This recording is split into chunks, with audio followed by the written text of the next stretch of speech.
해야 되는데 저의 토크 실력도 형편없고 비교당할 것 같아서 어떻게든 지지하기 위해서 수다를 떨면서 최선을 다해보려고 합니다.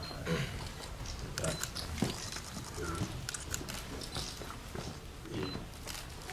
저는 뭐 별다른 자격이 있어서 오늘 이걸 하게 된 건 아니고요. 원래 조창호 감독님의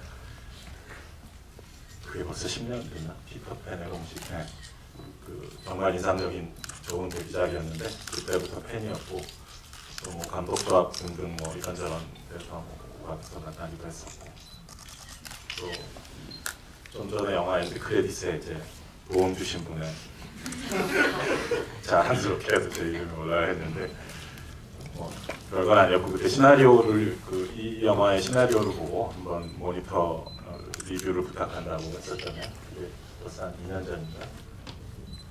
3년 전에 벌써 그렇게 됐나? 네, 그래서 그때 뭐 읽고 서로 상의를 하고 뭐 여러 가지로 악전 고투를 하면서 또 정우 감독이 준비를 하고 있었어요. 그래서 그때 기억이 생생한데 오늘 뭐 제가 도와드린 거는 뭐 없지만 그래도 보면서 왠지 뿌듯하달까? 네, 이게 아름답게 완성된 영화 보니까 저도 왠지 기분이 묘하고 네.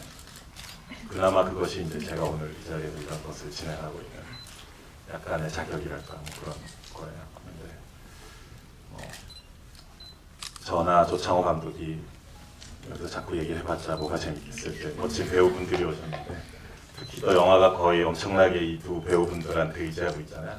네, 그래서 일단 배우분들한테 뭐 궁금한 게 되게 많고 보면서 느낀 것도 많고 해서 배우분들한테 제가 먼저 얘기를 해도 되겠죠.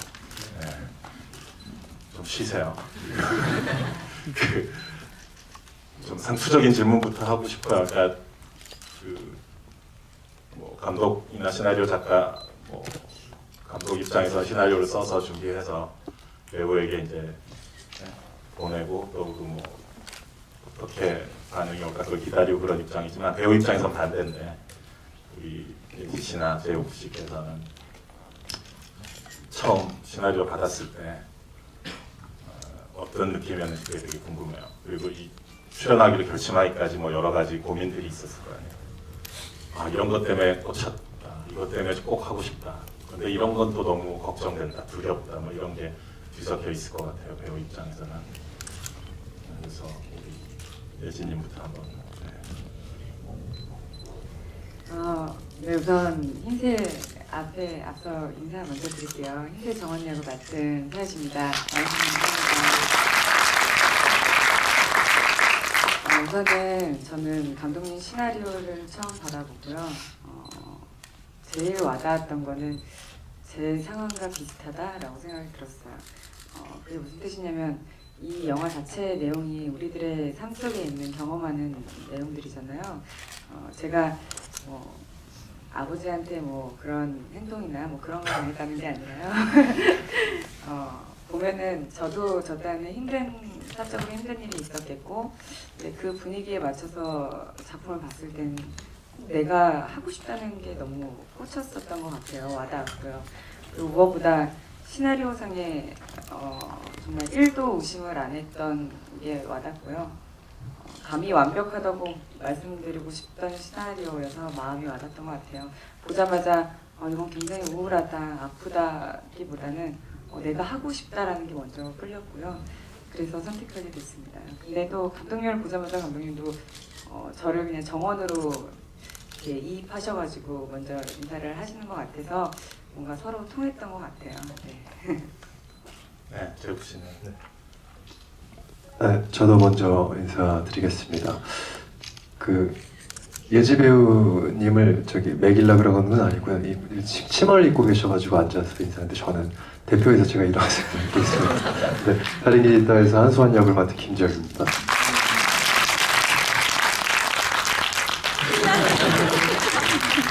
처음에 제가 진행이 서툴러가지고 원래 처음에 인사부터 해야 되는데 일어나서 하세요.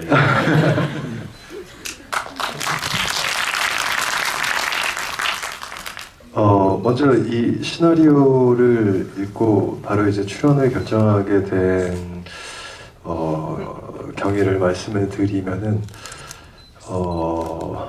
제가 이제 배우로서 여러 가지 작품을 지금까지 해왔는데 늘 좀 제가 갈망하고 기다리는 영화라든가 뭐 그게 드라마가 될 수도 있고 연극이 될 수도 있고 뮤지컬이 될 수도 있겠지만 그 모든 극에는 어떤 기본적인 그 작품의 톤앤 매너라는 게 존재를 하잖아요. 희노애락을 표현하는 데 있어서 이제 연출가와 그 배우가 함께 만들어가는 그 밸런스가 있는데 제가 늘 원하고 갈망하는 그런 톤의 매너 또는 그 영화에서 메시지를 전하고자 하는 그 결 자체가 확 와닿거나 내가 하고 싶은 작품을 여태까지 못 만나왔었던 게 사실이에요. 어떤 그런 부분에서 개인적으로 또 저도 아직 그릇이 굉장히 작은 사람이라 세상을 원망하기도 하고 왜 나의 그런 부분을 알아주지 않을까라는 어떤 그런 투정 같은 거죠. 어떤 그런 속에서 어떤 제 안에서 치열함을 늘 가지고 있었는데 이 시나리오를 만나는 순간 그게 좀 확 풀리는 느낌, 드디어 왔구나라는 그런 느낌을 받았었고요. 좋은 시나리오를 읽으면은 머릿속으로 그 활자가 영상이 되어서 펼쳐집니다. 시나리오, 이 다른 길이 있다 시나리오는 저에게 그런 경험을 경험하게 해준 아주 소중한 작품이고 그거 이외에는 뭐 딱히 제가 이 시나리오를 선택하게 되는 데 있어서 다른 구체한 이유는 필요 없었던 것 같아요. 네. 배우 두 분들이 되게 이렇게 입장이 이미 지금 확고하신 것 같아요. 그래서 조창호 감독님께도 이제 인물들에 대해서 여쭤본 게 많지만 저도 이제 보면서 느꼈던 것이 선남선녀의 확률을 못 풀어가지고 이렇게 그 이상한 조잡한 생각을 하면서 왔는데 영화가 딱 시작되자마자 저도 한 10초 만에 그냥 순식간에 설득이 돼버렸어요. 그래서 되게 이 느낌은 뭐지? 그래서 배우들이 갖고 있는 확신이나 뭐 또 창호 감독님이 어떤 연출에 어떤 손길이 있었겠지만 되게 그 영화가 시작되자마자 저 인물이 지금 죽으려고 하고 있단 말인가? 영화의 시작은 되게 익명성으로 시작을 하는데 채팅을 하면서 금방 두 사람이 화면에 나오기 시작했을 때 너무나 쉽게 저런 상태의 사람이구나 그 느낌이 되게 놀라웠고 그게 이제 사실 배우들의 확신하고도 관련이 있을 것 같아요. 특히 전 영화 도입부가 되게 인상적인 게 이제 서혜진님 캐릭터가 먼저 나오죠, 그죠? 시작해서 근데 전혀 자살과는 관련이 없는 도저히 자살할 것 같은 사람처럼 행동하지 않잖아요. 되게 평범하고 웃고 엄마 병간호하고 엄마를 향해서 미소 지어주고 일상적인 그리고 정식 명칭이 뭐죠? 매장 앞에서 이렇게 나를 입고 거기서 막 너무나 차전설 동작으로 막 이렇게 그거 어떻게 연습을 하셨는지 이렇게 막 하고 너무나 담담하게 그런 모습들이 딱 있다가 실로 되게 공포스러운 장면을 접하게 되잖아요. 그 아버지가 그렇게 보고 싶지 않았던 그 뒷모습의 사각 팬티를 이렇게 보면서 그분이 슥 침대 속으로 스며들 때는 그 정말 악몽과 같은 그 공포스럽고 간결한 한 샷으로 이 사람의 이렇게 지금까지의 삶이 뭐며 또 왜 죽으려고 하는지부터 여러 가지 것들을 단 하나의 펀치로 먹어서 끝내버리는데 그런 것들을 그러니까 나는 자살하려고 하는 사람이에요 라는 식으로 뭔가를 표현하려고 하지 않았던 거죠. 초반부에 전에 그런 것들이 오히려 더 서늘하고 되게 무섭게 다가왔고 인상적이었고요. 재욱 씨 같은 경우는 그런 말해서 죄송한데 처음 화면에 이제 경찰 옷을 입고 나올 때부터 저 사람 당장 죽을 것 같아. 내가 관상을 말씀드린 게 아니고 그렇게 잘 표현을 하신 거죠, 얼굴이. 근데 그것이 이제 영화 마지막에 보면은 정작 죽으려고 했는데 안 죽고 병원에 살아있는 얼굴 클로즈업 탁 나오잖아요. 눈이 촉촉한 상태에서 그때 어찌나 사람이 촉촉해 보이는지 처음에는 그렇게 푸석푸석하게 이렇게 정말 죽겠구나 저 사람 오히려 그런 느낌인데 하여튼 모르겠어요. 감독님의 의도 그냥 제 멋대로 본 소감을 말씀드린 건데요. 그래서 그 두 인물이 이제 각각의 인물이 소개가 되다가 이제 마침내 춘천이라는 잔도에서 서로 이제 같이 나오는 장면이 왔을 때 이토록 초반 3분의 1이 명확하고 간결하게 아무런 군더더기 없이 전개되는 영화도 참 드물다. 참 효율적이고 경제적이면서도 간결하면서도 아름답다. 그리고 낭비된 장면이나 씬들이 없다. 그런 생각을 했었고요. 그래서 이 감독님께 여쭤보고 싶은 건 이제 처음 이 인물 구상에서부터 또 이런 식의 오프닝을 한 명씩 펼쳐나가기까지 어떤 처음에 이제 과정이 있었는지 구상이, 그리고 그 피터팬의 공식도 보면은 그 병간호하고 있잖아요. 온주환 씨가 그 병원에서 만나는 거 아니야? 그 옥지영 씨랑. 그래서 거기서 어떤 연장된 선상의 어떤 뭔가를 또 그때 못다한 얘기가 있었던 거지. 병간호에 집착하는 어떤 개인적인 이유와 얘기를 듣고 싶고요. 그 부분부터 얘기하면 병간호에 집착하는 부분에서는 제가 이 영화를 본 이제 사적 관계로부터도 피터팬의 공식 똑같이 떠올리면서 질문을 받았는데 그때도 솔직히 대답하지 못한 거와 같이 지금도 솔직히 대답하지 못할 것 같고, 근데 그 질문 자체는 저한테 되게 저 의도하진 않았기 때문에 제가 의도하진 않았기 때문에 그냥 저를 이제 뒤돌아보는 그런 이제 경험, 질문으로 이제 뒤돌아보는 경험이었고요. 두 인물을 구상할 때는 우리가 이제 주변에 그 영화처럼 어떤 나름대로의 자기 아픔을 극복하지 못해서 실제로 죽음에까지 이르는 그런 경우가 종종 있잖아요. 이제 뉴스에도 나오고 가끔 이제 주변에서도 경험하실 거고, 그들의 아픔이 쉽게 노출되거나 이렇게 보여지면은 당연히 주변에서 간섭을 했겠죠.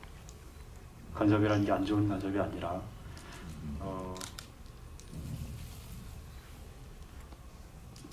본인들이 본인들이 얼마나 힘들고 그런지는 모르겠지만 쉽게 그것이 노출당하면 좀 거짓말인 거죠. 가족도 직장에서도 그 사람의 아픔을 잘 모르니까 그걸 혼자 앓고 있을 수밖에 없으니까 그런 선택, 그런 과정으로 가겠죠. 그런데 예지 씨가 맡은 정원 같은 경우에는 이제 손목에 아들을 가지고 한번 그런 과거의 경험처럼 실패했지만, 실패라는 이름이 적당하진 않은데 그런 경험을 가지고 있잖아요. 그래서 오히려 지금 더 겉으로 보기엔 좀 더 안정적으로 보이는, 그래서 지금 결심한 건 좀 더 검은새에 비해서는 좀 더 확고해 보이는, 그래서 겉으로 더 오히려 드러나지 않는, 그렇지 않을까, 그런 식으로 이제 생각을 했고요.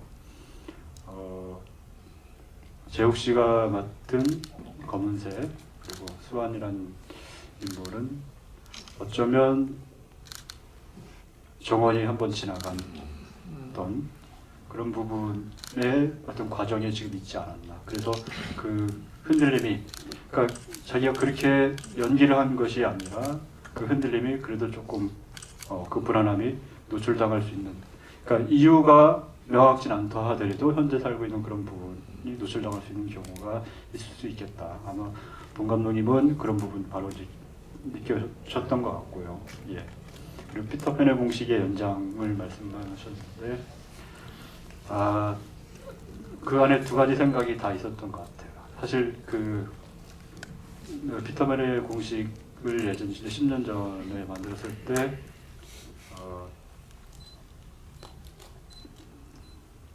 어쩌면 피터팬의 공식 10년 후라는 작품이 나오지 않았을까라는 생각을 제가 해보긴 했거든요. 근데 이 작품 만들면서는 좀 그거하고는 이별하는 작품을 만들어야지, 그거를 연상되지 않았으면 좀 좋겠다, 이런 마음 좀 컸습니다. 반대였군요, 오히려. 근데 그 김재욱 씨의 그 캐릭터를 보면 참 재밌는 것이, 그 제멋대로 해석을 하자면 이렇게 인간에 대한 예의랄까, 그런 거를 지키려고 갑자기 그 음주운전한 사람 그냥 봐준 걸 가지고 나름의 막 의미를 부여하잖아요. 명예에 대해서 얘기하고 자존심에 대해서 얘기하고. 그랬더니 그 사람이 이제 사고를 치고 나서 거의 어떤 최악의 모습을 보여주잖아. 인간 쓰레기의 어떤 그런 식으로 그러니까 의도와 결과가 되게 다른 사람인 것 같은데 근데 이제 뭐지 몰래 카메라 달아달라고 했던 여고생에게 이제 그 본인 얘기일 거 아니에요. 그 자기 어렸을 때 아마도 네, 상투적으로 해석하자면 그때도 의도와 결과가 달랐을 거고 그 엄마가 그렇게 자살하기까지 그래서 저는 그 인물의 남자 주인공의 어떤 마음은 그런 또 인간에 대한 예의를 지키려는 사람이고 또 되게 순진하게 사람을 잘 믿더라고. 뭐 스님은 스님이라고 생각하고 음주운전한테도 그렇고 그래서 그런 사람이 사실 살아가기 되게 힘든 세상인데 그래서 저의 멋대로 상당히 그랬어요. 그 인물에 대해서. 네, 감독님과 우리 배우 두 분은 어떻게 서로 얘기를 하셨는지 그 자살하는 이유가 뭐예요? 이런 아주 원초적인 첫 질문을 하지 않았을까요? 만났을 때 재욱 씨가 어땠었어요?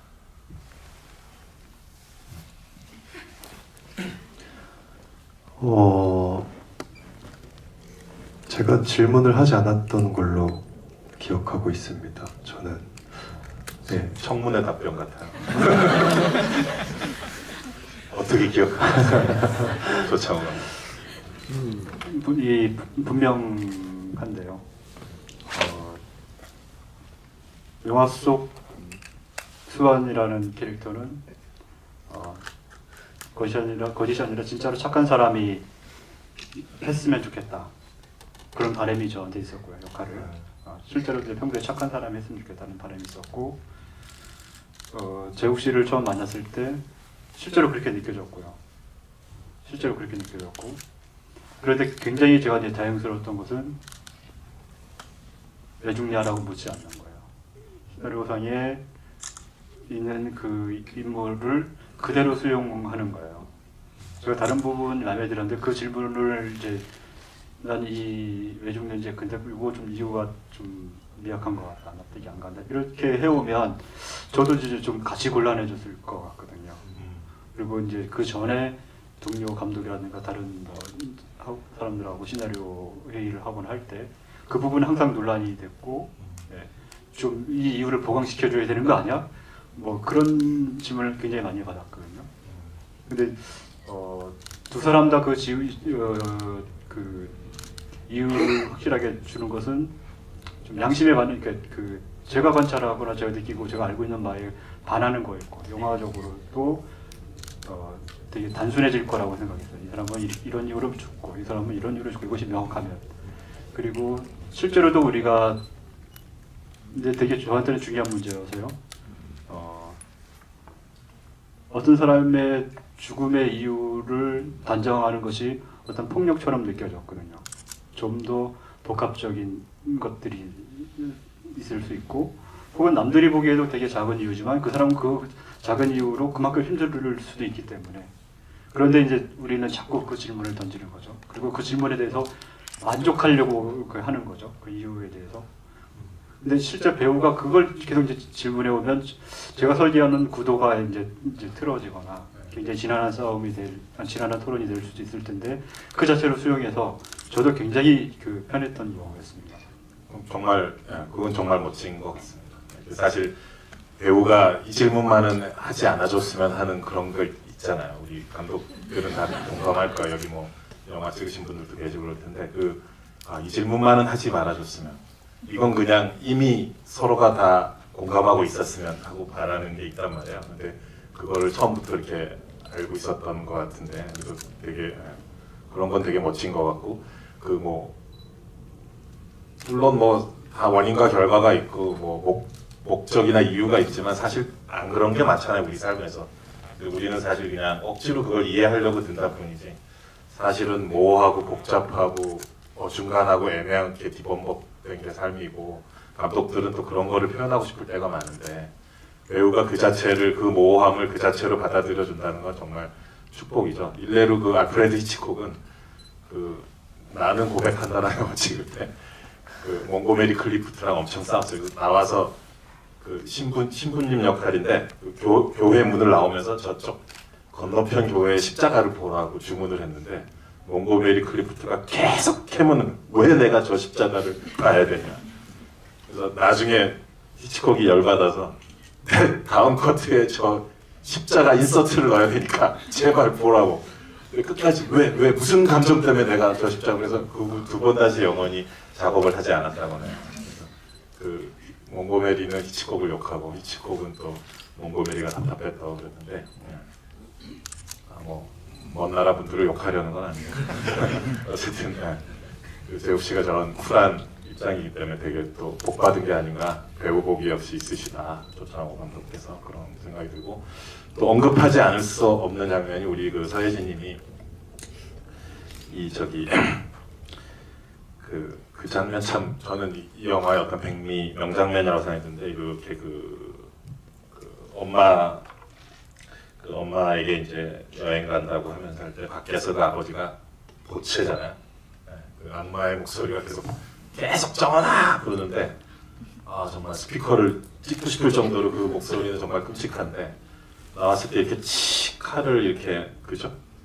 거기 또 싱크대 수도꼭지가 이렇게 물이 굵게 나오는 게 아니라 이렇게 샤워처럼 나오는 물에 이렇게 칼을 쓱 한단 말이에요. 그리고 거기서조차도 어떤 새삼 분노에 떨거나 그게 아니라 조용히 예지 씨가 칼을 들고 가죠. 그래서 아버지도 그 칼을 보고, 사실 더 무시무시한 거는 그 다음 컷이었던 것 같아요. 거기서 그냥 더 이상 설명 없이 탁 컷되면 아침인데 그 문을 열고 쓱 나오잖아요, 아버지가. 그게 정말 끔찍한,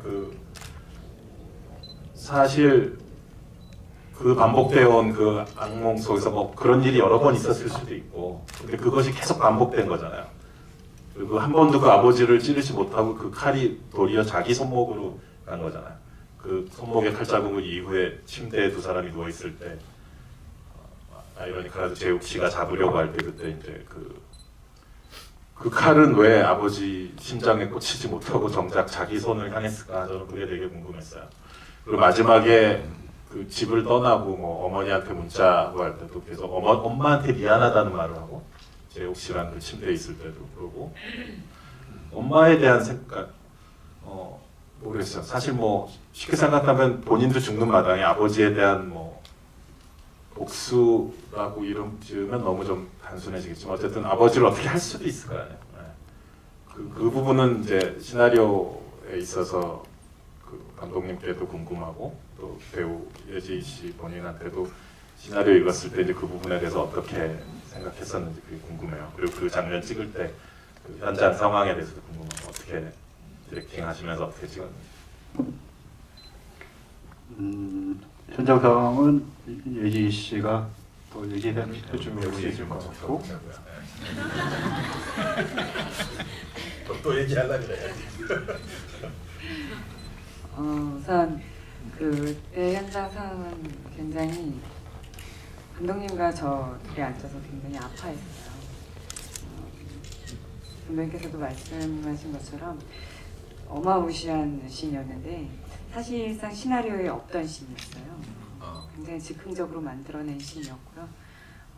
또 그때 엄마한테 죽을 먹이고 나오는 씬에서 감독님이 갑자기 그 씬을 추가하자고 얘기를 하시더라고요.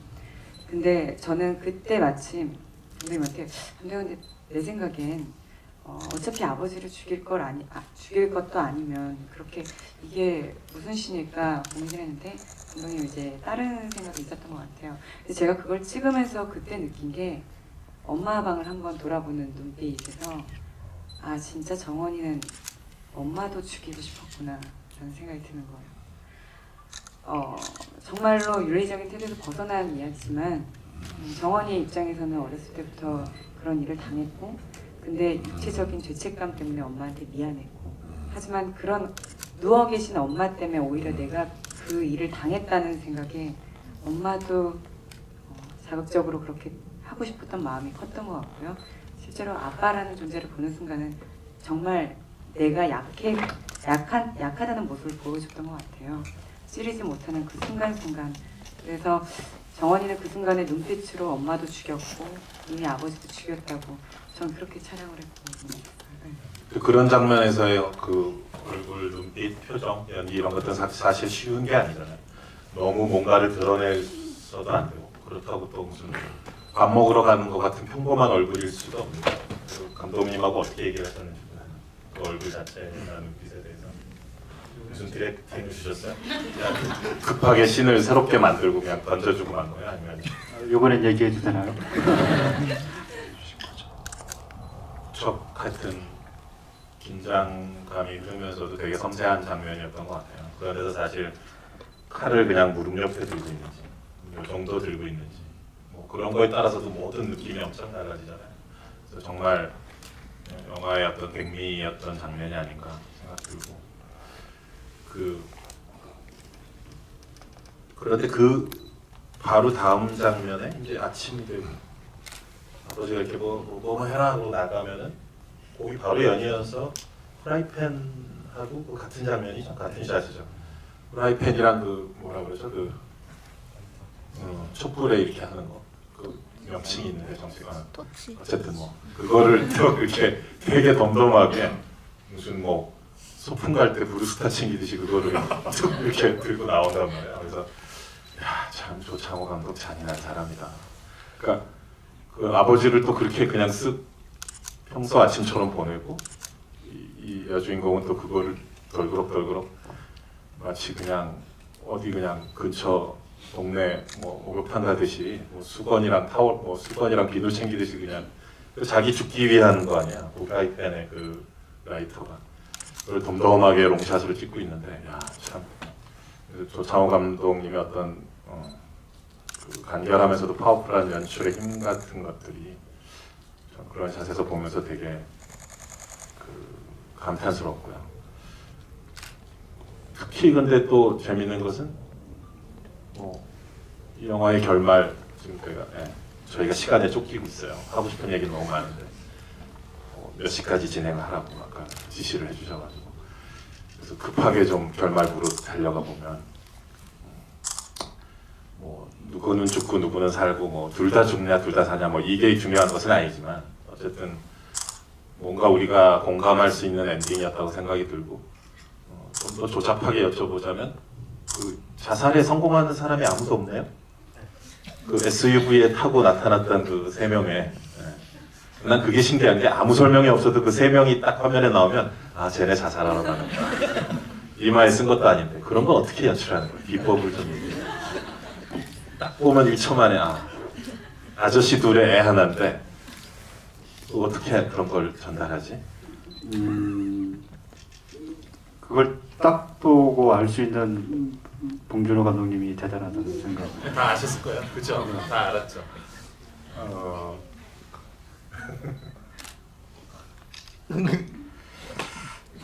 그렇게 말씀하시면 제가 어떻게 대답을 하라고? 그냥 힘들어 보이는 분들을 캐스팅한 거예요. 거기 그렇게 말씀하시니까 조금 대답을 할 수 있을 것 같은데 실제 이제 운전하면서 부용산 가는 길이 어디예요? 그거는 제가 춘천에서 살고 있는데 거기서 이제 알게 된 연극하시는 분, 그 옆자리에 타신 조금 나이 드신 남자는 그 춘천시청의 공무원,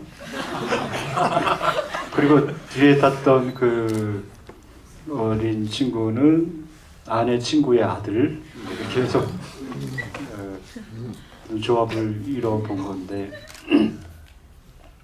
그러니까 어쨌든 모든 사람들이 다 자살에 실패한단 말이에요, 영화에서. 거기에 어떤 감독님의 그것도 의도라면 의도, 나름의 어떤 메시지가 있을 수도 있을 텐데 그게 무슨 춘천시의 강요에 의해서 그랬던 건 아닐 거 아니에요.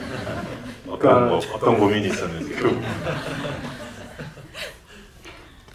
이런 얘기가 좀 식상하게 들릴지는 모르겠지만 어쨌든 제 영화가 아픈 사람들한테 조금이라도 위로가 됐으면 좋겠다는 생각이 있었단 말이에요. 식상하게 들릴지 몰라도 진짜 그것이 내 마음속에 컸단 말이에요. 그러면서 이 구상하는 순간 이 이야기를 처음부터 그냥 일종의 명제처럼 나갔어요. 이것이 이야기가 어떻게 흘러갈까를 같이 고민하는 게 아니라 살려야 한다라는 게 하나의 제 이제 숙제처럼 다가왔고, 이 두 사람의 어떤 처음의 상황과 여정은 살리는데 그것이 판타지나 이제 거짓말처럼 살아나서는 안 되고 진짜처럼 살아야 될 것 같은데, 살려야 될 것 같은데, 그 과정을 풀 수 있는 제 생각이 저의 한계일 수도 있고 어떻게 표현되어질지 모르겠지만 지금 이제 전개된 스토리 그 이상의 것이 별로 보이지 않았어요. 아까 이 선남선녀가 이렇게 죽으려고 하는 사람이 만나는 확률, 처음에 서두에 이제 확률이라는 표현을 썼는데, 제가 이 영화를 만들면서 어떤 우연이나 운명이라는 개념으로 설명이 되지 않아서 인생의 확률이라는 어떤 그런 부분까지 가져와서 이제 고민을 실제로 이제 했거든요. 그렇게 만나지지 않고, 예를 들어서 그냥 처음 딱 이제 약속한 장소 딱 만나면 진짜 죽을 것 같고, 뭐 중도성적인 내일 2시에 만날래요? 이렇게 또 다른 이제 삶의 장소가 제시되는데 실제로 거기서 만났어도 이 사람들은 그렇게 됐을 것 같고.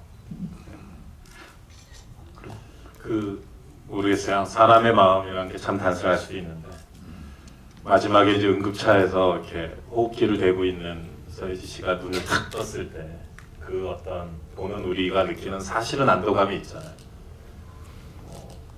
물론 그렇게 쉽게 또 예측할 수도 있고 예상할 수도 있지만 또 뭐 차에 그렇게 이제 있을 때 이제 재욱 씨가 현장에 도착을 해가지고서는 뭐 나무를 치기도 하고 돌도 치는데 또 어찌나 느리게 하는지 이왕 구하기로 했으면 빨리 할 일이지 또 민기장 그게 사실 우리를 더 애타게 하잖아요. 그러다가 결국은 이제 마침내 그 호흡기를 된 상태에서 딱 눈을 떴을 때 느끼는 어떤 안도감은 그 결말은 사실 이 조창호 감독님의 어떤 하나의 예술적 선택이지만 또 관객 입장에서는 가장 원초적이고 단순한 어떤 안도감 내지는 위로인 것 같아요. 이 90분짜리 영화를 보면서 느낄 수 있는. 그리고 나중에 이 영화가 DVD로 출시될 때 그 송일곤 감독님의 그 소풍이라는 단편, 그것도 어떤 자매 영화처럼 같이 묶여서 나오면 좋지 않을까 이런 생각도 해봤는데 그 단편, 이 영화를 생각하시면서 그 단편도 한번 보시면 되게 여러분들 재밌을 것 같아요. 제가 초보 모듈레이터로 서툴러가지고 원래 이럴 때 또 관객들의 질문 이런 것도 해야 되는 건데 시간이 점점 초읽기로 막 다가오고 딱 한 분만 아이고 늦었다. 저 그냥 다 들리시죠? 큰 소리로 해주세요 그냥. 그러면은 저 하나씩 여쭤볼게요. 아니 원래 감독님한테 저 질문 2개 드리려고 했는데 바로 답을 하나 주셔가지고 왜 춘천 나오는지 사신다고 그러셔가지고 일단 그렇게 된 것 같은데, 두 번째 여쭤보고 싶 감독님한테 여쭤보고 싶은 거는 그 얼음이라는 소재가 쓰였는데요. 저는 이 얼음이라는 쓰고 나서도 이런 로케한 큰 영향을 주는 각종 그런 거가 됐는데, 지금 겨울에 이렇게 되게 날씨 따뜻한 것도 그러는데 그걸 어떻게 설정을 하게 되셨는지, 이런 뭐 숨구멍이라든지 이런 뭐 그런 소리 같은 게 원래 실제로 있는 건지 궁금하고요.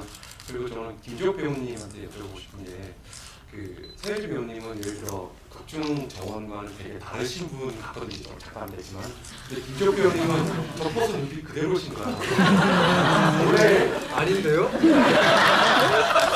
그래요. 얼마나 좀 닮으셨어요. 잘 나간 분이신가 봐. 제가 마지막 질문 얼마나 극중 수완인가요? 하고 갑자기 다른 점이 얼마나 되는지 여쭤보고 되게 감정 표현 같은 게 없으신 분 같아요. 그게 저의 이미지군요.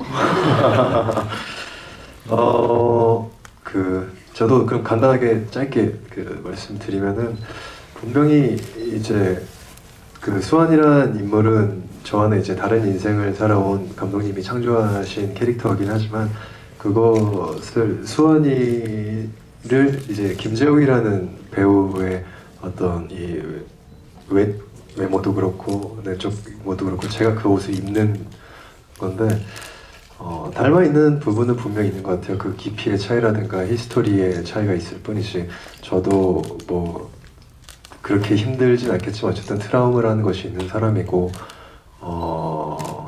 스스로 이렇게 얘기하기는 조금 창피하긴 하지만 아픔도 있는 사람이기 때문에 어떤 그런 지점에서는 인간이 가지고 있는 어떤 그 고뇌와 죽을 때까지 풀지 못하는 내적 갈등이라든가 어떤 고민이라든가 그것은 비단 저뿐만 아니고 어떤 배우가 했었어도 자기 안에서 찾는 지점이 분명히 있었을 것 같고요.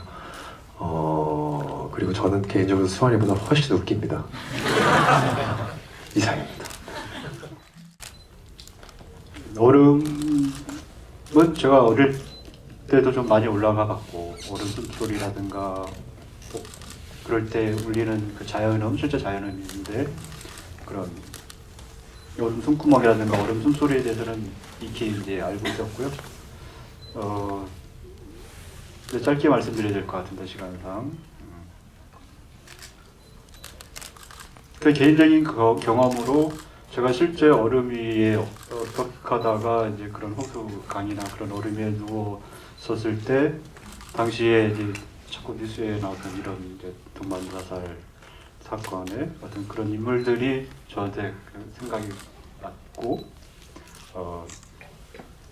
제가 살고 있어서 춘천이 아니라 물론 그런 것도 영향이 있겠지만 우리의 두 주인공이 지금 현재 겪고 있는 삶이 위태위태한 그 얼음 위를 걷고 있는 그런 모습과도 닮아 있다고 생각을 했는데 춘천이라는 도시는 설문조사에 한국에서 가장 살고 싶어하는 도시 1위로 뽑히는 곳이에요. 그러니까 생애 마지막을 생각하는 사람이 거기에 모여든다는 것이 일종의 어떤 아이러니 아닐까 긴장감 같은 것도 좀 주는 것 같고 그리고 또 거기에 이렇게 커다란 긴 호수가 있으니까 겨울이 되면 이제 얼음이 얼었을 때 고생했던 곳을 옮기기에는 적당한 장소가 아니었을까 그런 생각을 했습니다. 네. 네. 주최 측이 제지를 하지 않는 건데요. 한 분만 더 하고 제가 마무리하겠습니다.